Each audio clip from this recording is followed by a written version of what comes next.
A light magnitude 3.1 earthquake hit 59 kilometers, 37 miles, away from Richmond, Tasman, New Zealand, late in the evening of Friday, July 18, 2025 at 10:47 p.m. local time, GMT +12. The quake had a moderate depth of 83 kilometers, 51 miles, and was reported felt by some people near the epicenter.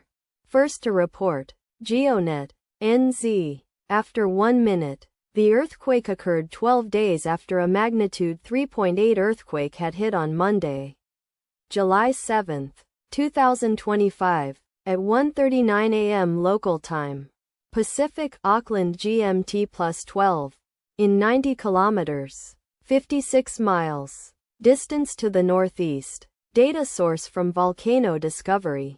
Did you feel it? Let us pray. May the earthquake that occurred not affect our brothers and sisters there. May the earthquake not happen again. And may God protect everyone. Amen.